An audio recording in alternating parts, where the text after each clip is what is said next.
बिस्मिल्लाहिर्रहमानिर्रहीम। अस्सलाम वालेकुम दोस्तों। नावल तड़प दिल की राइटर रिमशा हयात किस्त नंबर 19। मिस उर्वा मेरे ऑफिस में जॉब करती हैं। खान ने कहा तो उर्वा ने सुकून का सांस लिया था। मेरा नाम अरमान है, मैं मलाइका का कज़न हूँ। अरमान ने आगे आते खान को देखते मुस्कुरा कर कहा। एक पल के लिए खान अरमान को देखते वही मंजमद हो गया था। उसे देखकर उसे किसी अपने की याद आई थी। मेरा नाम सफ़वान खान है। खान ने खुद हाथ उसके आगे बढ़ाते हुए कहा, आप वो वाले खान हैं जो बिजनेसमैन है और काफ़ी मशहूर भी है। अरमान ने खुशी से खान से हाथ मिलाते पूछा। खान मुस्कुरा पड़ा था। वो नहीं जानता था कि सामने खड़े लड़के में ऐसा किया है, लेकिन उसे सामने खड़ा लड़का अपना सा लगा था। तुमसे मिलकर अच्छा लगा अरमान, और मिस उर्वा आप ध्यान से जाइएगा। खान ने उर्वा को देखते कहा। पहले उसका इरादा खुद दोनों को घर छोड़ने का था, लेकिन अरमान से मिलने के बाद उसका इरादा तब्दील हो गया था। सर, क्या मैं आपसे एक सवाल पूछ सकता हूँ? खान मुड़कर जानने लगा था जब अरमान ने जल्दी से कहा। मलाइका और रुआ तो दोनों की बातें सुन रही थी। खान ने मुड़कर अरमान की तरफ देखा। आप इतने फिट कैसे, मतलब आप कितना टाइम जिम में लगाते हैं? अरमान ने खान को देखते पूछा तो उर्वा ने अपने मुंह पर हाथ रखे अपनी हंसी को रोका था। मलाइका तो मुंह खोले अपने अकल से पैदल कज़न को देख रही थी। अरमान, तुमने ये जानकर क्या करना है और अब हमें चलना चाहिए। मलाइका ने आगे आते अरमान को बाजू से पकड़ते कहा। खान के होंठ भी मुस्कुराहट में डले थे।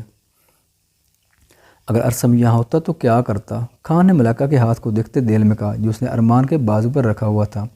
ये मेरा कार्ड है, फिर कभी मिलना तफसील से बताऊंगा। खान ने अपना कार्ड अरमान की तरफ बढ़ाते हुए कहा। थैंक यू सर, मैं ज़रूर आपसे मिलने आऊँगा। अरमान ने मुस्कुराते हुए कहा। खान ने एक नज़र अरमान पर डाली और फिर वहाँ से चला गया। अरमान भी फिर गाड़ी में बैठ गया था। घर के पास जाते उसने गाड़ी रोकी। रास्ते में भी तीनों बातें करते आए थे और रुआ को अरमान की नेचर अच्छी लगी थी। उसकी नज़र में उसके लिए और मलाइका के लिए इज़्ज़त और एहतराम था, और यही बात उससे ज़्यादा अच्छी लगी थी। मैं जाकर पहले अम्मी को बताती हूँ, मलाइका कहते ही गाड़ी से निकल कर चले गए। उर्वा, क्या मैं आपसे कुछ पूछ सकता हूँ? अरमान ने उर्वा को देखते पूछा, जो गाड़ी से बाहर निकलने लगे थे। जब 7 साल पहले मैं यहाँ फूफू से मिलने आया था, बाहर जाने से पहले तो यहाँ पर नहीं रहती थी। ठीक कह रहा हूँ मैं? अरमान ने पूछा। जी आप बिल्कुल ठीक कह रहे हैं, उस वक्त हम लोग यहाँ पर नहीं थे, लेकिन आपके बारे में मलाइका ने काफ़ी बार बात की है। उर्वा ने मुस्कुराते हुए कहा। मुझ जैसे हैंडसम इंसान की बात करना तो बनता है ना? अरमान ने कंधे चौड़े करते कहा। बिल्कुल ठीक कहा आपने, उर्वा ने हंसते हुए कहा और गाड़ी से बाहर निकल गए। अरमान भी गाड़ी से निकलकर घर के अंदर चला गया था। अरमान अपने माँ बाप की वफ़ात के बाद 7 साल पहले मुल्क से बाहर चला गया था, और अब वो दोबारा अपनी पढ़ाई मुकम्मल करके वापस आया था। और यहाँ आकर उसने सोचा था कि अपने लिए एक फ़्लैट लेगा और उसके बाद किसी बिज़नेस का सोचेगा। हमजा ने उर्वा के बारे में सब मालूम करवा लिया था कि वो कहाँ रहती है, और ये जानकर उसे हैरत हुई थी कि वो भी वहीं रहती है जहाँ मलाइका रहती थी। उसने किसी तरह उर्वा का नंबर हासिल किया और उसे कॉल की। तीसरी बैल पर कॉल अटेंड कर ली गई थी। हेलो, कौन? उर्वा ने मसरूफ़ से अंदाज में पूछा। आज वो बहुत थक गई थी, बस सोना चाहती थी और सोने की तैयारी कर रही थी। इतनी जल्दी मुझे भूल गए? हमजा की आवाज़ ने उसके चलते हाथों को वही थमा दिया था। कौन? उर्वा ने घबराए हुए लहजे में पूछा। तुम्हारे लहज की कपाहट से तो लग रहा है तुम मुझे पहचान गई हो, और हैरत है मुझे एक ही घर में तुम और बल्कीस दोनों ही मिल गई। चलो मेरे लिए आसानी होगी, अब मैं आराम से दोनों का काम तमाम कर सकता हूँ। हमजा ने हंसते हुए कहा।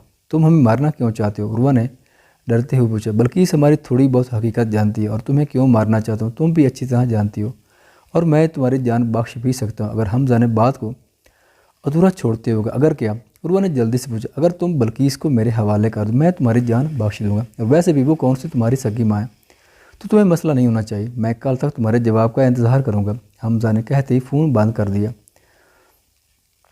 उर्वा अभी बेयकीनी से मोबाइल कान से लगाए बैठी हुई थी। एक मुसीबत से वो निकली नहीं थी, दूसरी मुसीबत में फंस जाती थी। मेरी मदद सिर्फ एक इंसान ही कर सकता है। कुछ देर सोचने के बाद उर्वा ने खुद से कहा।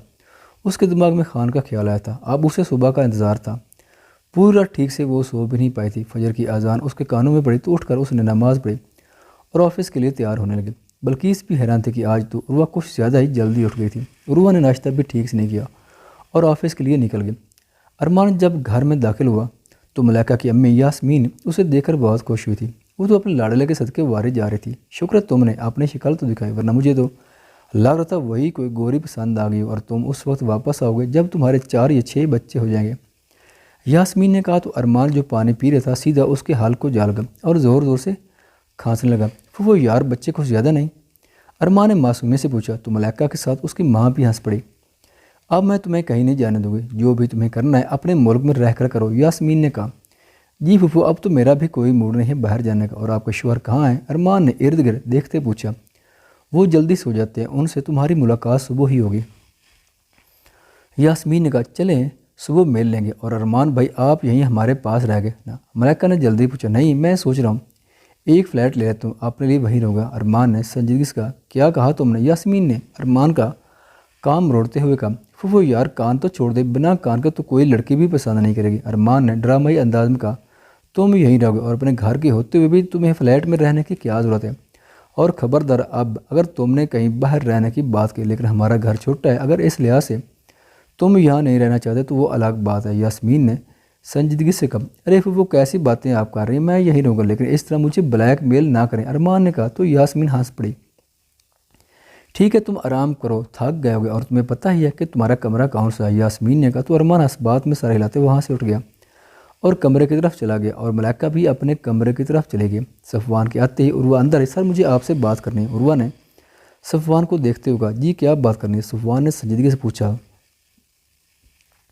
کیا آپ میری مدد کریں گے؟ عروہ نے گہرا سانس لیتے پوچھا۔ کیسی مدد؟ صفوان نے ابرو اچکاتے پوچھا۔ میں اپنی ماں کو حمزہ سے بچانا چاہتی ہوں، کیا اس معاملے میں آپ میری مدد کریں گے؟ عروہ نے پوچھا۔ تو ایک سیکنڈ میں خان کو بات سمجھ میں آئی تھی، اور اس کے چہرے پر مسکراہٹ آ گئی۔ میں آپ کی مدد کرنے کو تیار ہوں، لیکن آپ کو بھی میری ایک بات ماننی پڑے گی، صفوان نے اپنے قدم عروہ کی طرف بڑھاتے ہوئے۔ کیا؟ عروہ نے حیرانگی سے پوچھا۔ مجھے آپ سے ایک بچہ چاہیے، خان نے عروہ کے چہرے کے تاثرات دیکھتے کہا، جس نے پہلے تو بے یقینی سے خان کی طرف دیکھا، پھر چہرہ غصے سے سرخ ہو گیا تھا۔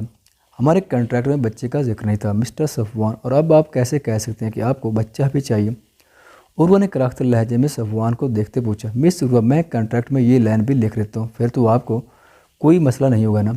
اور کنٹریکٹ میں تو یہ بھی نہیں تھا کہ میں آپ کے گھر والوں کی حفاظت کروں، اگر آپ اس بات کی حامی بھر لیتی ہیں کہ آپ مجھے بچہ دیں تو میں بھی آپ کی مدد کرنے کے لیے تیار ہوں، صفوان نے دو ٹوک انداز میں عروہ کے چہرے پر اپنی نظریں گاڑتے کہا۔ آپ اس قدر گھٹیا انسان بھی ثابت ہو سکتے، مجھے امید نہیں تھی، میں آپ کا کھلونا نہیں ہوں، سمجھے آپ؟ اور میرا نہیں خیال کہ آپ کے لیے یہ کام مشکل ہو گیا کہ کسی بھی لڑکی کو آپ اس کام کے لیے ہائر کر سکتے ہیں، عروہ نے تمسخرانہ انداز میں صفوان کو دیکھتے کہا، جس کا ذلت اور توہین کے مارے چہرہ سرخ ہو رہا تھا۔ ٹھیک ہے مس، میرے لیے مشکل نہیں ہے، لیکن مجھے کسی اور سے نہیں بلکہ آپ سے بچہ چاہیے، تمہارا اور میرا پیارا سا بچہ جو میرے جیسا ہوگا، صفوان نے تیکھے لہجے میں عروہ کی آنکھوں میں دیکھتے مزید کہا۔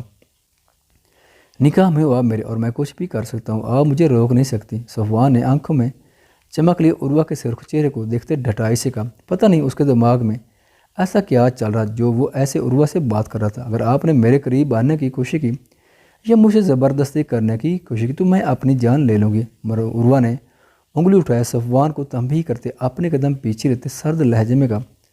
صفوان اس کی طرف ہی آ رہا تھا، عروہ کی بات سن کر اس کے چہرے پر مسکراہٹ آ گئی تھی۔ خواتین و حضرات، ویڈیو دیکھنے کا شکریہ۔